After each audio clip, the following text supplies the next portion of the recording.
기독교 복음의 위대한 점은 우리를 죄에서 구원할 능력이 복음에 있다는 것입니다. 그러나 복음에는 이러한 능력 외에도 또 다른 능력이 있습니다. 그것은 어제와 오늘을 그리고 내일을 모두 보면서 우리의 인생을 바른 모습으로 살아가도록 하는 능력입니다. 주어진 인생을 낭비하는 사람들을 보면은 모두가 잘못된 인생관을 가지고 있는 것을 봅니다. 그들은 인생의 가치와 목적을 제대로 파악하는데 실패한 인생 철학을 가지고 있는데 바로 이런 것들이죠. 나는 내가 얻을 수 있는 모든 것을 얻으려고 태어났노라. 난 세속적인 쾌락을 누리기 위해서 이 땅에 태어났노라. 이런 원칙을 가졌다면 무엇이든지 헛된 것을 얻기 위하여 또는 쾌락을 추구하기 위해서 인생을 탕진하고 말 것입니다. 그런데 이런 사람들의 특징 가운데 하나가 자기는 굉장히 지혜롭고 그리고 또한 영리하다라고 착각을 하는 것입니다. 그러나 우리는 언제든지 선하고 의로운 삶을 사는 것만이 참되고 지혜로운 인생인 것을 알고 믿음으로 살아야 될 것입니다. 세계적인 러시아의 문호 톨스토이는 그의 만년 70이 넘어서 부활이라고 하는 책을 저술합니다. 책의 주인공인 부호 레일루도프는 그에 의해서 타락하고 그리고 죄수가 된 여자 주인공을 재판장에서 그는 배심원의 그러한 자리에서 만나게 됩니다. 레일루도프는 자신의 모습을 깊이 돌아보고 충격을 받고 새로워지는 과정을 저자는 책에서 아주 감동적으로 묘사를 하고 있습니다.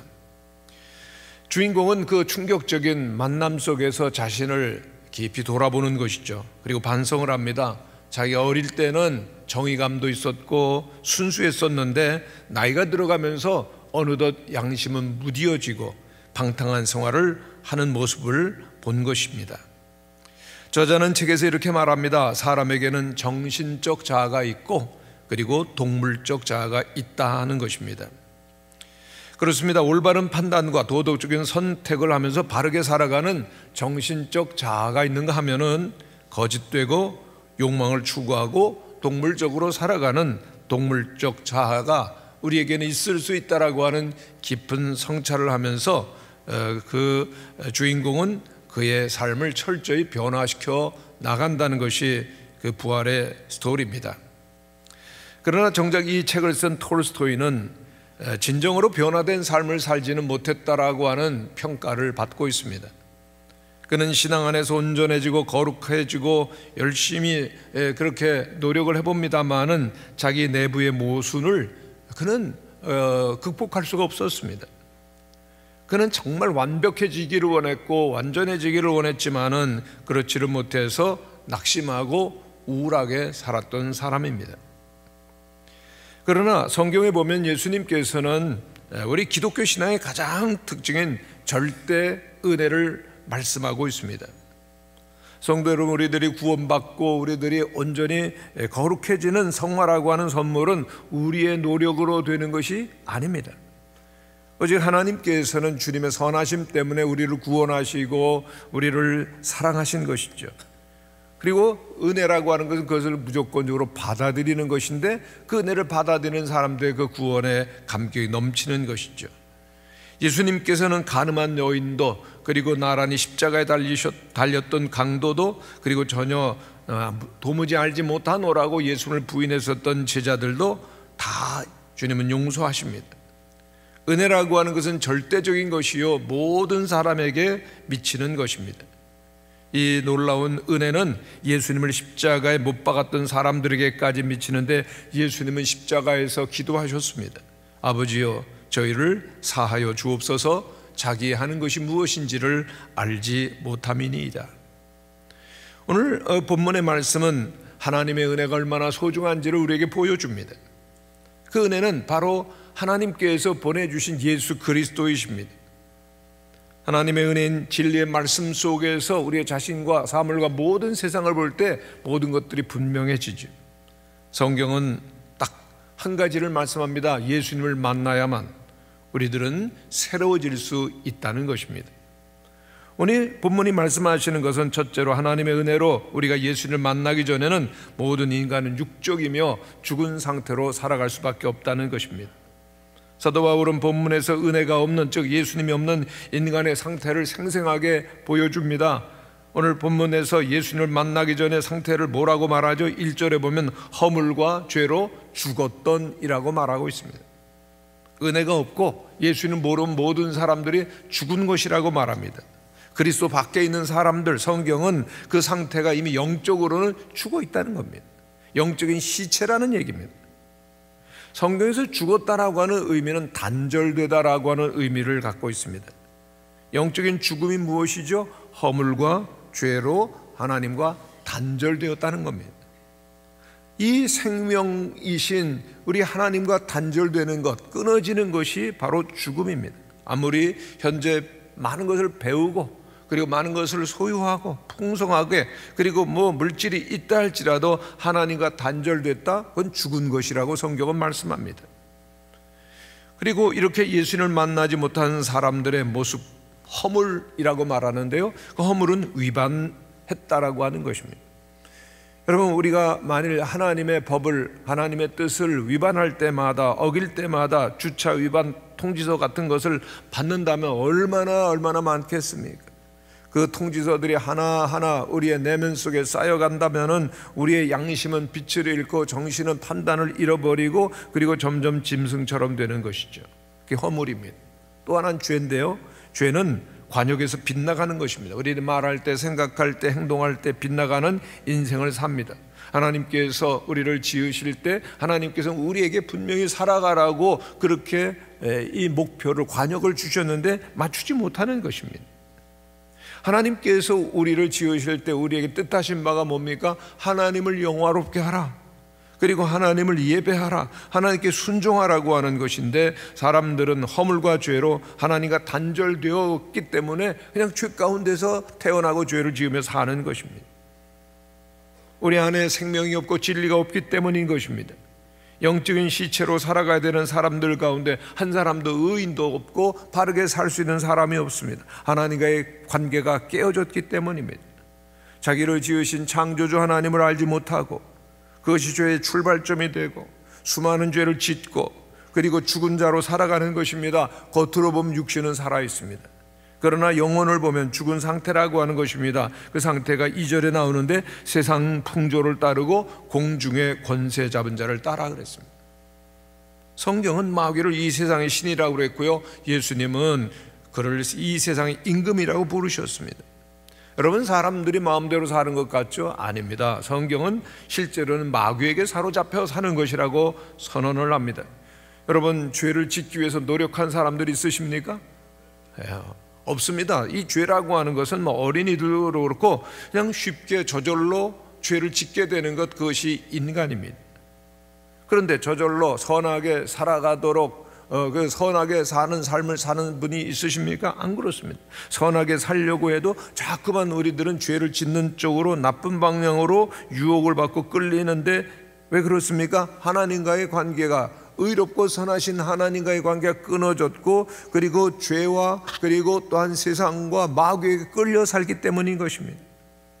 이 세상에는 하나님이 없다라고 그렇게 말하는 어리석고 불쌍한 사람들이 많은데 그 이유를 성경은 보여줍니다. 마귀에게 눈이 가리워졌기 때문이라. 2절에 보면 지금 불순종의 아들들 가운데 역사하는 영이라. 하나님 모르는 사람들, 불순종하는 세상의 사람들에게는 그 어둠의 영이 역사한다는 것입니다. 고린도후서 4장 4절에 보면 이 세상의 신이 믿지 아니하는 사람들의 마음을 혼미하게 했다라 그랬어요. 혼미하다, 미혹되다, 알지를 못한다. 왜요? 마귀의 지배를 받고 그리고 영적 눈이 어두워져 있기 때문입니다. 여러분, 결코 세상은 마귀의 실상을 모릅니다. 마귀가 얼마나 교활하고 악한지 인간과 세상을 지배하지만은, 그러나 자신의 존재를 마귀는 세상에 드러내지를 않는 것입니다. 그래서 사람들은 마귀의 지배를 받고 있으면서도 그 사실을 모르는 것입니다. 그 마귀의 존재와 실상을 바로 알려주는 것은 바로 성경입니다. 사람들이 마귀에게 사로잡혀 사는 증거가 너무나도 많이 있습니다. 그렇게 많이 배웠습니다. 얼마나 많은 것을 압니까? 그래서 죄가 나쁘다는 것을 알고 욕심을 내면 안 된다는 것을 알고 싸우면 안 되는 것을 알고, 그런데 현실은 어떻습니까? 배운 사람들이 더 거짓말을 하고, 그리고 알만한 사람들이 더 싸우고 갈라집니다. 정상적인 사람들이 왜 자살을 하고 살인을 합니까? 오늘 얼마나 많은 자살자들이 우리 주변에서 많이 일어납니까? 가정이 파괴되고 사회가 분열되어 가는 모습을 보게 됩니다. 사람들의 마음을 보면 참된 평안과 안식이 없습니다. 탐욕에 빠지고 정욕과 음란에 빠져 있습니다. 허무함에 빠졌습니다. 살 의욕을 잃어버리고 있습니다. 모든 사람들을 향하여 분노에 가득 차 있습니다. 왜 그렇습니까? 마귀에게 지배를 당하고 있는 것입니다. 오늘 우리들은 이 영적인 실상을 바로 알아야 됩니다. 영적으로 성경은 말씀합니다. 죽었다. 이 죽었다라고 하는 것은 저주 아래 사는 것인데 3절에 보면은 본질상 진노의 자녀이었더니 그랬습니다. 하나님을 떠났습니다. 그럼 뭐가 있겠어요?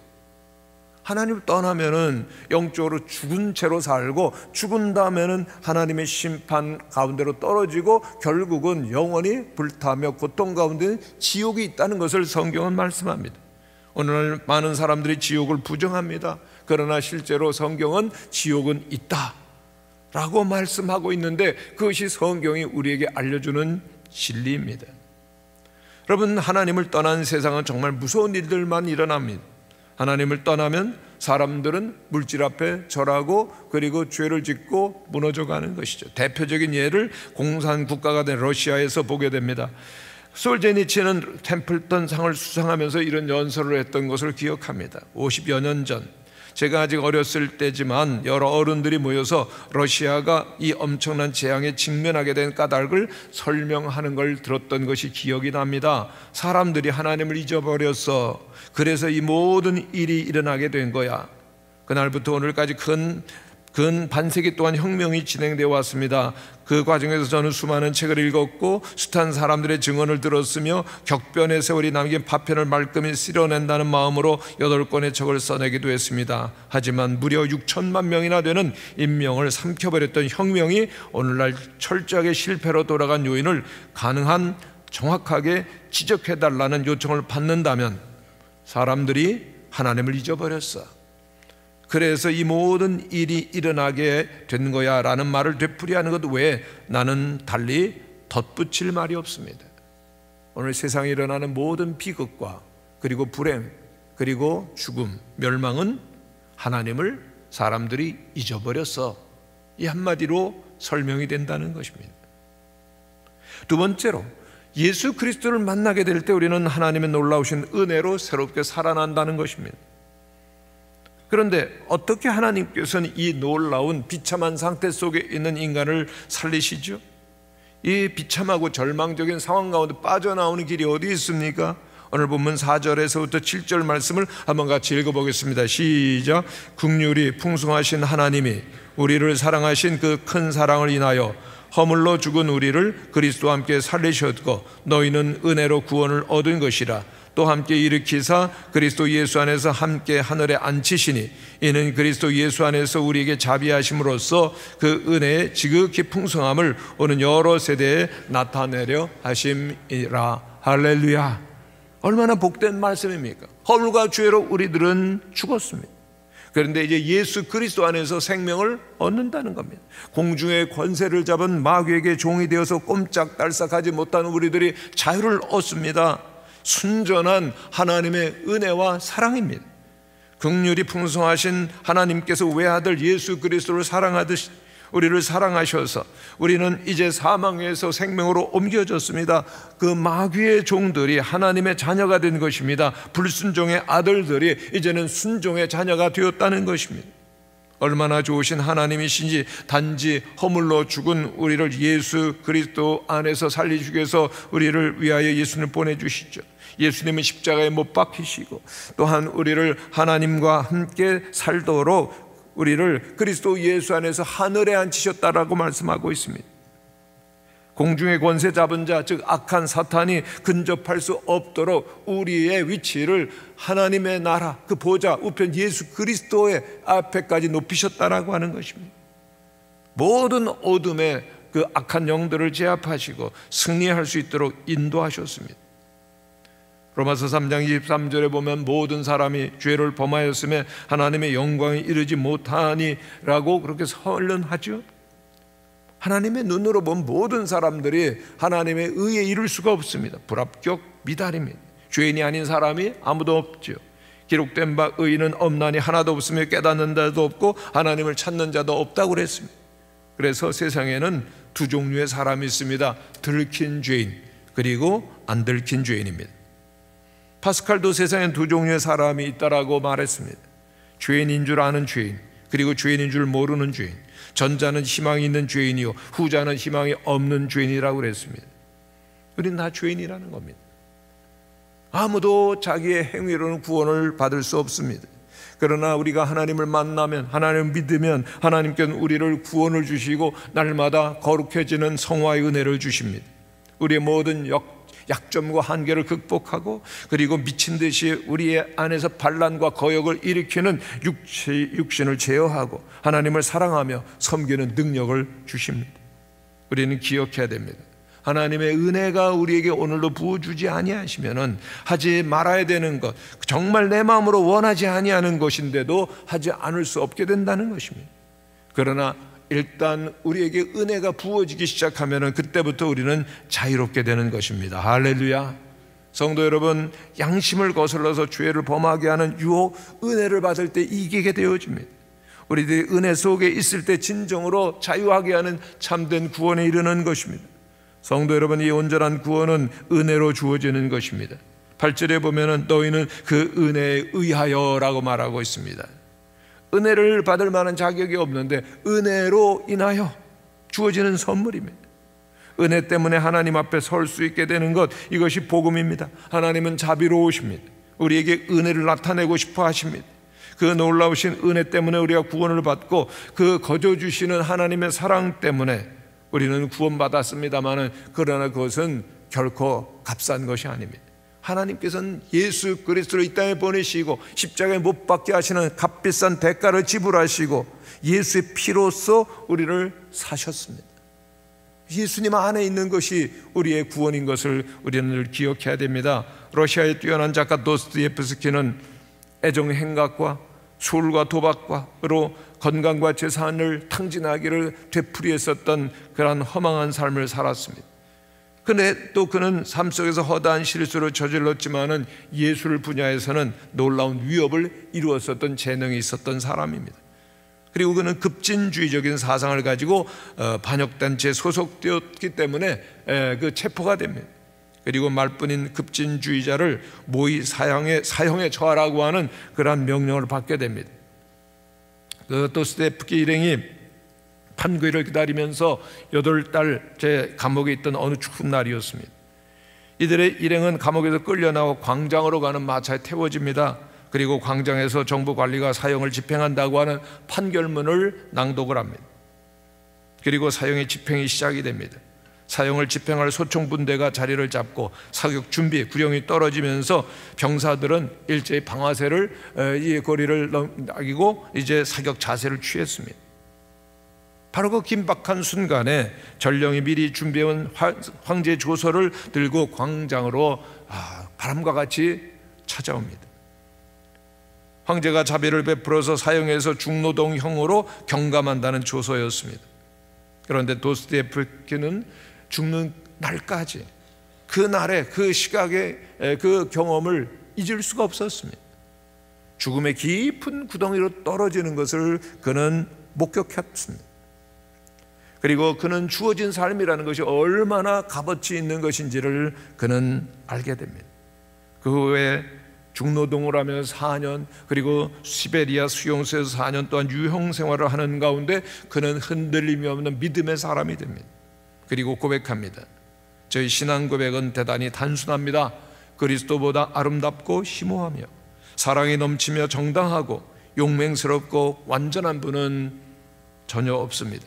설령 누군가 증거를 들이대며 그리스도는 진리가 아니라고 주장한다 할지라도 나는 그런 허망한 주장과 함께 있기보다는 그리스도와 더불어 사는 쪽을 택할 것입니다. 예수 그리스도를 만남으로 그는 그리스도 안에서 영원한 생명을 믿게 되었고 이 땅에서의 삶이 가치가 없음을 그는 확인한 것입니다. 세 번째로 그리스도인은 이렇게 하나님의 은혜 지극히 풍성함을 경험하며 그 풍성한 은혜를 여러 세대에 나타내어야 한다는 것입니다. 하나님께서는 우리를 사랑하십니다. 우리의 인생의 문제, 죄의 문제를 해결하시기 위해서 참된 복을 주시기 위해서 독생자 예수 그리스도를 십자가에 못 박게 하셨습니다. 일찍이 이사야 선지자는 예언했죠. 그가 찔림은 우리의 허물 때문이요 그가 상함은 우리의 죄악 때문이라. 그가 징계를 받음으로 우리가 평화를 누리고 그가 채찍에 맞음으로 우리가 나음을 받았도다. 우리는 다 양 같아서 그릇 행하여 각기 제 길로 갔거늘 여호와께서는 우리 무리의 죄악을 그에게 담당시키셨도다.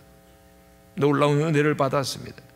그 큰 은혜를 받은, 그 큰 사랑을 받은 우리가 어떻게 살아야 될 것입니까? 에베소 2장 7절의 말씀을 우리 한번 같이 읽겠습니다. 시작. 그 은혜의 지극히 풍성함을 오는 여러 세대에 나타내려고 우리는 큰 은혜를 받았습니다. 믿습니까? 하나님께서 우리를 죄에서 구원해 주셨습니다. 죽음에서 생명을 주시고 의미 없는 삶 가운데서 의미를 주시고 절망 가운데는 우리에게 희망을 주시고 슬픔 속에서 살아가야 되는 우리에게 기쁨을 주셨습니다. 하나님의 이 크신 은혜가 우리에게 주어졌습니다. 그렇다면 우리들은 어떻게 살아야 될 것입니까?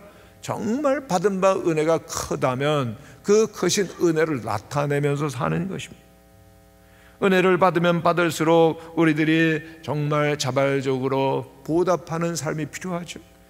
누가복음 12장에 보면은 무릇 많이 받은 자에게는 많이 요구할 것이에요 라고 하는 말씀이 있지 않습니까?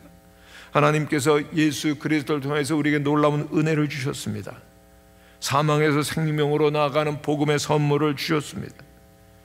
주님께서 주신 사랑이 이렇게 놀라운 큰 은혜인 것이죠. 그 은혜를 받은 자들이 어떻게 살아갑니까?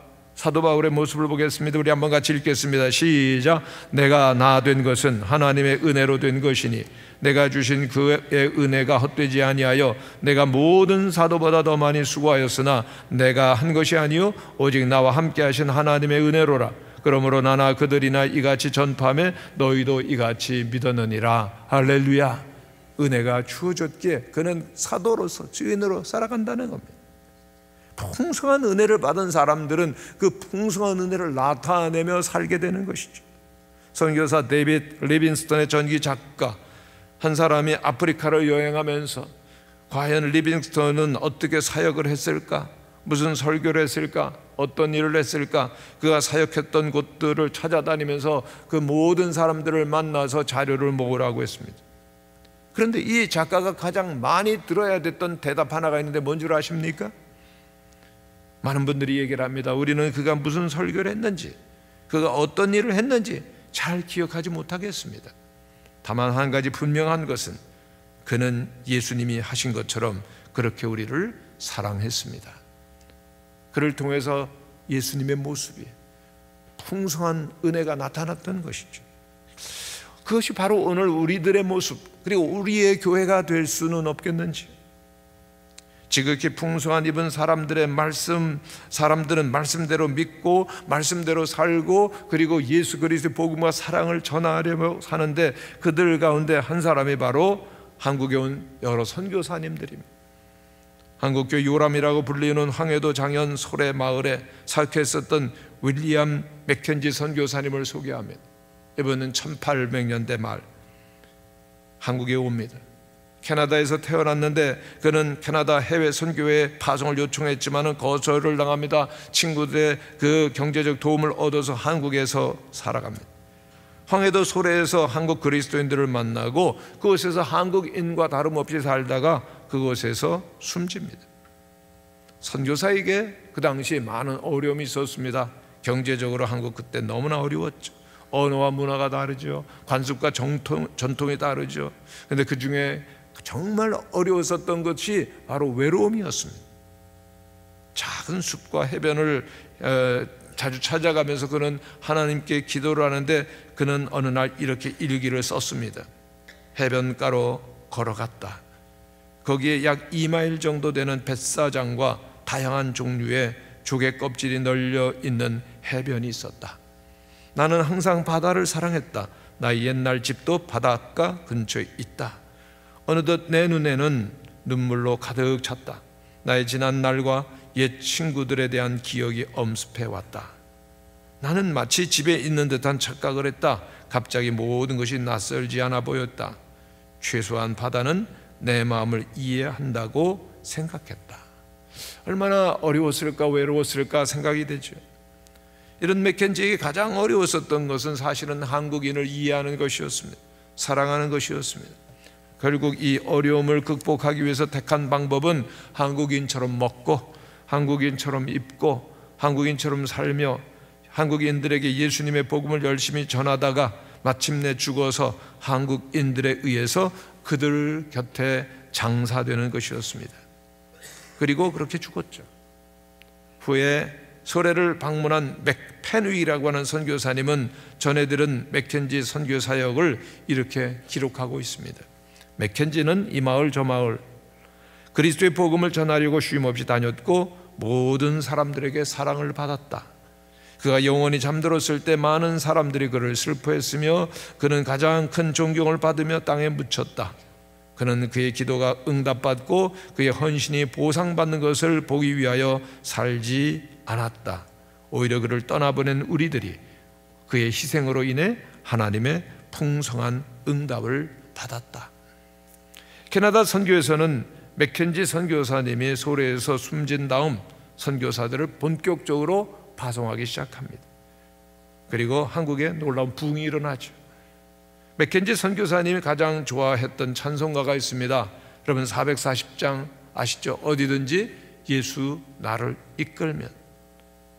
이 찬송은 그를 판송하기 위한 송별 예배에서 불려졌고 그가 조선으로 배를 타고 오면서 또 외로운 소래 바닷가에서 그리고 죽음을 기다리는 작은 방에서 그가 불렀을 헌신의 찬송입니다.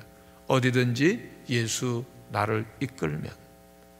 맥켄지는 예수님을 따라서 험한 곳이라도 어떤 곳이라도 어디든지 갔고 그리고 조선 생활을 외로움과 죽음의 두려움 속에서도 오직 예수님을 바라보며 살았던 예수님의 사람입니다. 어디든지 예수 나를 이끌면 나는 가리라. 그가 헌신하며 순종하며 희생하는 이유가 무엇입니까? 오직 풍성한, 지극히 풍성한 은혜를 주시는 예수님 때문이었던 것입니다. 이제 우리가 예수님을 믿고 예수님 때문에 산다라고 생각을 한다면 여러분들에게 질문을 드리고 싶습니다. 여러분들의 삶의 목적은 무엇입니까? 오늘 세상의 많은 사람들의 목적은 성공 그리고 최고가 되는 것입니다. 오늘 정말 우리가 예수님을 영접했다면 다시 한번 우리는 스스로 물어야 될 것입니다. 예수님이 정말 내 마음의 주인이신가? 예수님이 정말 우리의 모든 것일까? 우리는 과연 예수님을 살고 있는가?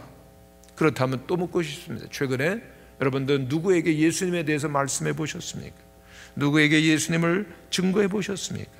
예수님을 믿고 난 다음에 누구에게 전도를 하셨습니까? 이런 말을 하는 분들이 있을지 모르겠습니다. 목사님, 전도가 어려운데요? 안 됩니다. 그러나 전도가 쉬웠던 시대는 단 한 번도 없습니다. 초대교회에서는 예수를 믿는다고 핍박하고 그리고 예수를 전한다고 순교하게 했지만 예수님을 그들은 끝까지 복음을 전했기 때문에 오늘 우리에게까지 복음이 전해졌고 교회가 이곳에 있는 것입니다. 성도 여러분, 우리의 인생은 유한한 것입니다. 하나님의 나라를 사모하는 자로 살든지 정말 우리의 삶을 어떻게 사는지를 보아야 됩니다. 늘 우리의 자신을 돌아보면서 하나님의 백성으로 살아가시는, 천국 백성으로 살아가시는 성도들이 되시기를 바랍니다. 하나님의 은혜로 충만하며 하나님의 사람으로 살고 그리고 하나님의 지극히 풍성한 은혜를 전하는 예수 그리스도의 증인으로 전도인의 삶을 사는 우리 성도들이 되시기를 바랍니다. 이제 우리 모두가 결단이 필요합니다. 결단할 내용들을 한번 이렇게 써봤는데 한번 같이 읽어보시면 좋겠습니다. 이제 나는 입을 열어 복음을 전하겠습니다. 한 영혼 이웃의 구원을 위해 안타까운 마음으로 울며 기도하며 전도하겠습니다. 예수 그리스도의 거룩한 이름을 증거하고 선포하겠습니다. 나를 사용하여 주옵소서. 지금까지는 용기가 없어 전도하지 못했지만 이제부터는 예수님의 증인으로 살겠습니다. 남은 인생을 한 영혼을 위한 전도인으로 살아가겠습니다. 아멘이십니까? 기도하겠습니다.